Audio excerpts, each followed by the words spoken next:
सबसे पहले तहलका न्यूज़ के सभी दर्शकों को मेरा नमस्कार। अभी तक जो मैं देख पाया हूँ इस विधानसभा में महज एक औपचारिकता होनी बाकी है। भारतीय जनता पार्टी के पक्ष में ज़बरदस्त माहौल पूरे विधानसभा क्षेत्र में है, महिलाओं में है, युवाओं में है, बुज़ुर्गों में है। और अभी तक जितने चुनाव केदारनाथ विधानसभा क्षेत्र में हुए हैं, सबसे बड़े मार्जिन से, सबसे बड़े अंतर से हम इस चुनाव को जीतने जा रहे हैं। 23 तारीख को जो परिणाम होगा वो एक चमत्कारिक परिणाम होगा और रिकॉर्ड वोट से हम इस चुनाव को जीतेंगे, ऐसा मेरा आकलन है। देखिए, जिन नेताओं का आपने नाम लिया, हरीश रावत जी ने Guinness book of world record में नाम लिखवा चुके हैं। मुख्यमंत्री रहते हुए एक नहीं, दो नहीं, तीन विधानसभाओं से उनको शिकस्त मिली है। गणेश गोदयाल जी अभी विधानसभा चुनाव 2022 का हारने के बाद लोकसभा में भी 2.25 लाख वोट के अंतर से हमारे प्रत्याशी के खिलाफ हार चुके हैं। गांव में, क्योंकि वो पहली बार जा रहे हैं, जिन गांवों में वो पहली बार जा रहे हैं, तो निश्चित रूप से कौतूहल बस हो सकता है उनको देखने के लिए कि वो कौन से मुख्यमंत्री हैं जो 3 बार चुनाव हार चुके हैं। कुछ लोग निश्चित रूप से देखने आ रहे होंगे, लेकिन जहाँ तक समर्थन का सवाल है, कोई ऐसा कारण मौजूद नहीं है जिसकी वजह से केदारनाथ का मतदाता कांग्रेस के पक्ष में मतदान करे। उनके जो प्रत्याशी हैं वो 5 साल इस क्षेत्र का प्रतिनिधित्व कर चुके हैं और क्षेत्र की जनता का मानना है कि वो सबसे निराशाजनक 5 साल थे केदारनाथ विधानसभा क्षेत्र के लिए। 1 इंच भी विकास की गति कहीं उन 5 सालों में आगे नहीं बढ़ पाई। और कई लोगों का तो यहाँ तक कहना है कि विधायक जी अपने हिस्से की विधायक निधि तक भी खर्च नहीं कर पाए। तो उन्हीं को फिर से कांग्रेस ने प्रत्याशी बना करके ये साबित कर दिया है कि कांग्रेस के पास समर्थन तो बहुत दूर की बात है, प्रत्याशी तक उनको ढूंढने से नहीं मिल रहे हैं।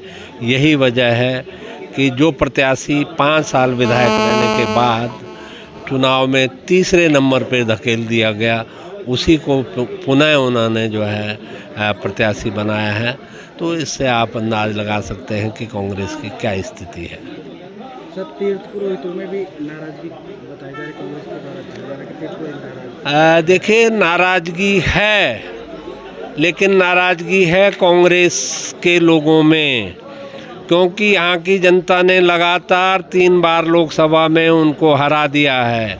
यहाँ की जनता ने विधानसभा में उनको हरा दिया है। दूर दूर तक कहीं उनको जीत मयस्सर नहीं हो रही है। इस बात को लेकर के बड़ी नाराज़गी है कांग्रेस पार्टी में, और वो उस नाराज़गी को ज़बरदस्ती कभी तीर्थ पुरोहितों पे थोप देते हैं, कभी व्यापारियों पे थोप देते हैं। जबकि सच्चाई ये है कि पुष्कर सिंह धामी जी की जो संवेदनशील और जवाबदेह सरकार है, उसने पूरी जवाबदेही के साथ, पूरी संवेदनशीलता के साथ उन सभी स्टेक होल्डर्स को आइडेंटिफाई किया जिनको यात्रा काल में किसी तरह की कोई क्षति हुई, कोई आर्थिक नुकसान हुआ, और पूरी जवाबदेही के साथ उनकी क्षतिपूर्ति करने का प्रयास किया। लगभग 10 करोड़ रुपए इस निमित्त जो है वो जारी किया गया है, जो कि सभी लाभार्थियों तक पहुंच भी गया है। तो नाराज़गी का तो प्रश्न ही पैदा नहीं होता है। बेशक कांग्रेस में नाराज़गी है, और मैं कह रहा हूँ 23 के बाद तो ये नाराज़गी और ज़्यादा बढ़ने वाली है, क्योंकि एक और हार उनको मिलने वाली है। देखिए, जिस तरह से केदारनाथ को चला गया, सुनते थे फौज में या जो और सुरक्षा बल हैं उनमें जब भर्ती होती थी तो एक हाइट निर्धारित होती है, उस हाइट से कम के जो होते थे उनको छांट दिया जाता था, अलग कर दिया जाता था, डिस्क्वालीफाई किया जाता था। केदारनाथ में तो खच्चरों को तक हाइट के नाम से डिस्क्वालीफाई किया गया लोकल के, और बाहर के खच्चर ला करके केदारनाथ यात्रा में चलाए गए।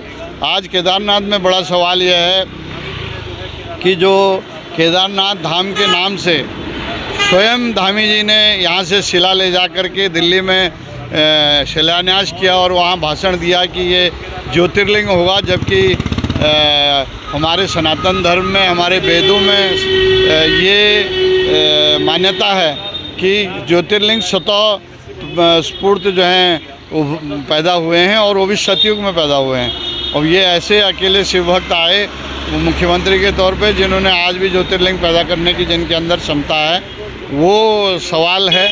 और जिस तरह से केदारनाथ के लिए 27 घोड़ों में 228 किलो सोना ले जा कर के पूरे देश और दुनिया में प्रचार किया गया कि 228 किलो सोना हम लगा रहे हैं और वो सोना की चोरी होगी, उसमें शंकराचार्य जी ने भी कई बार मामले को उठाया है, कांग्रेस ने कई बार मामले को उठाया। आज तक उसमें जांच तो छोड़िए, एक FIR तक नहीं हुई है। और किस तरह से सरकार ये बताने में असफल है कि पिछले साल से इस साल यात्री क्यों घट गए केदारनाथ आने वाले, और वो भी लाखों में घट गए, कारोबार क्यों घट गया, तो वो सारे प्रश्न हैं। और बेरोजगारों की जो पहुंच खड़ी हो गई है प्रदेश में और देश में, वो अपने आप में सवाल है। महंगाई अपने आप में मुद्दा है, और अग्निवीर योजना जो है अपने आप में मुद्दा है, जो हमारे रोज़गार के साथ साथ मान सम्मान का द्योतक था सेना की सेवा, उसे जो है किस तरह से रोक दिया गया है। तो ये सारे मुद्दे हैं, उन्हीं मुद्दों पर जो है चुनाव चल रहा है। आज मुख्यमंत्री जी आए थे, अनुसूचित जाति सम्मेलन हुआ है, या कांग्रेस की वोट पे सेंधमारी?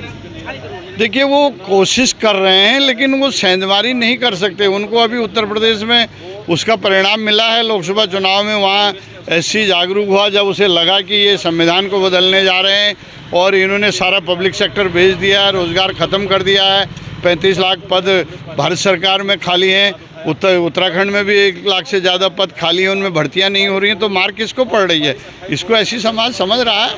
ठीक है, चुनावी तीर्थाटन चल रहा है, लोग गाड़ियों में बैठ के पहुंच गए थे उनके सम्मेलन में, लेकिन अगर मुख्यमंत्री को सुनने गए थे तो आप तो साक्षी हैं, जब मुख्यमंत्री बोल रहे थे उस समय सभा कक्ष खाली क्यों था? तो आप क्षेत्र में भी बने हैं, तो जीत का कितना आश्वस्त है? देखिए, ये चुनाव है, हम सारे मुद्दों को लेके जनता के बीच जा रहे हैं। हमारे कार्यकर्ता, हमारे प्रत्याशी, हमारे नेतागण सब जा रहे हैं और लोग त्रस्त भी हैं। और मुझे लगता है जो नतीजे मंगलौर और बद्रीनाथ में आए, केदारनाथ उसकी पुनरावृत्ति करने जा रहा है।